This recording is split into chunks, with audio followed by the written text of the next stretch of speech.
At the term, I had the unique opportunity to complete 2 semesters of one of my undergraduate degrees as an exchange student in the United States. By way of background, I completed a triple undergraduate degree and a master's in business administration. But during my time in the US, my studies primarily focused on Bachelor of Management, BM units. As with any undergraduate degree, several core subjects were compulsory. One of these, at my home university in Australia, was Women in Organisations. Prior to the exchange, I spent considerable time with my course convener in Australia to ensure that the classes I enrolled in while in the US would be equivalent to those required for my BM degree.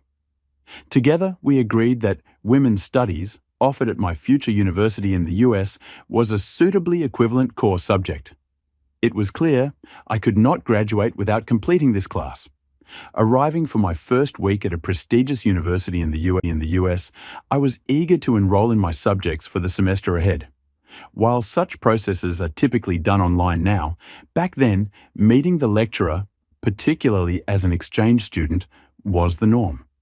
My first 2 subjects were straightforward to enroll in, but Women's Studies was different. As I attempted to register, I was stopped for one problematic reason beyond my control: my gender. I arrived in high spirits, excited about the opportunity to study and learn in the US. However, my enthusiasm was met with skepticism. The lecturer, a woman in her mid to late 50s, made it clear that I was not welcome in her class. Before any formalities, the first question she asked, with a condescending tone, was, "Are you a feminist?" This was the first time I had ever been asked that question, and as a young and naive student, I was confused. At the time, I thought feminism was purely about women. As such, I answered, I actually consider myself more of an equitist." Immediately, the lecturer corrected me, making it clear that feminism was about equality. Once she had established this, she then asked, "Why do you want to take this class?" It was the first and only time, at any level of education, in any country, that I had been asked to justify my enrollment in a subject. Somewhat taken aback, I explained that the class was compulsory for my degree.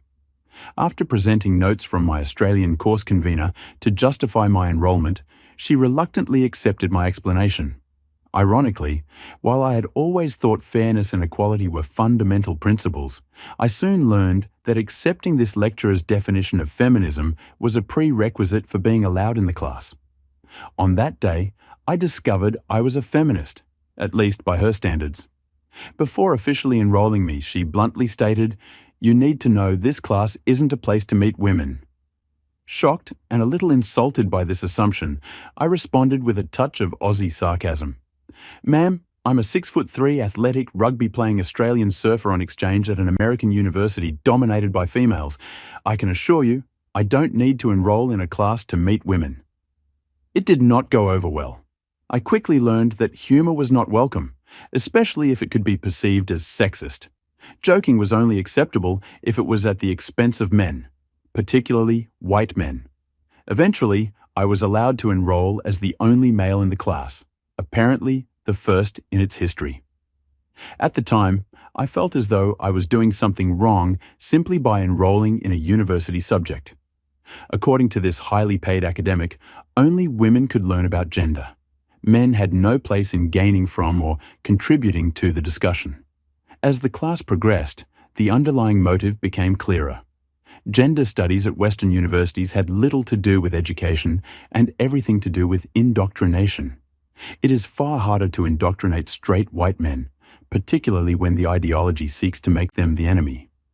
Looking back, I now realize that my nationality likely played a role in my acceptance into the class. Denying an Australian exchange student the ability to complete a required subject, thus preventing him from graduating, could have led to administrative difficulties between 2 universities in different countries.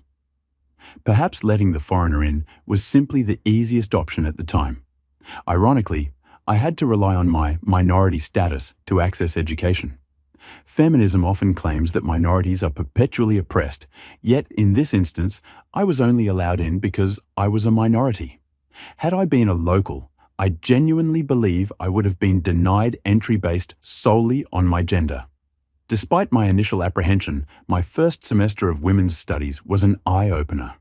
By the second week, I was fascinated by what I was learning and couldn't believe anyone would seek to exclude half the population from such knowledge. In fact, I thought more men should take the class. It was a deep, powerful course that initially became my favorite subject of the semester, if not my entire tertiary education up to that point. The class was structured differently from any I'd taken before. There were no desks, computers, projectors, or whiteboards, just students and a lecturer sitting in a circle, talking and bonding. Every class began with a check-in, where each student could share their thoughts, feelings, experiences, or anything that had occurred since our last lesson. It didn't even have to be related to gender studies. We were simply free to be heard. This type of learning made me feel safe, warm, and part of something bigger than myself. I was proud to identify as a feminist. The early part of the course was an intelligent and non-emotive exploration of historical gender and racial inequalities. We studied first and second wave feminism, examining historical injustices and the role of religion, immigration, sexuality, and culture in shaping gender dynamics. The course highlighted legitimate inequalities that both men and women had faced, such as restricted access to contraception, education, employment, voting rights, and protection from sexual harassment and domestic violence. Beyond academics, the course included field excursions to women's shelters, female stand-up comedy shows, artist exhibitions, and readings of the vagina monologues. Though I was banned from participating in the public reading because I didn't have a vagina, I was still fully engaged in the class and its discussions. At first, it felt empowering and just. However, by the second month, the tone of the class shifted dramatically. It moved away from history and solutions to emotion and anger. The discussions transformed from celebrating progress to fostering resentment. The lecturer, a self-proclaimed man-hating lesbian, led this shift, and the course gradually evolved from a space of intellectual discussion into a place of hostility toward men. The message changed from, "Look how far we've come," to, "We are more oppressed than ever, and men, especially white men, are to blame." As the weeks passed, my voice in the class was systematically diminished. Initially encouraged to share my perspective, I was soon treated as the enemy. I was no longer permitted to have an opinion. The notion that feminism was about equality was abandoned in favor of one that framed men as oppressors. By the final weeks of the course, I remained silent during discussions, knowing that any attempt to introduce logic or perspective would be met with anger and disdain. This experience taught me a great deal, not only about feminism, but also about how ideology can be used to divide rather than unite. What began as an enlightening academic endeavor ultimately became an exercise in exclusion and indoctrination. The class that had initially promised fairness and open discussion ended by marginalizing those who did not conform entirely to its narrative. While I continued to respect the fundamental principles of gender equality, I came to see that modern feminism, at least in this setting, had strayed far from its original intent.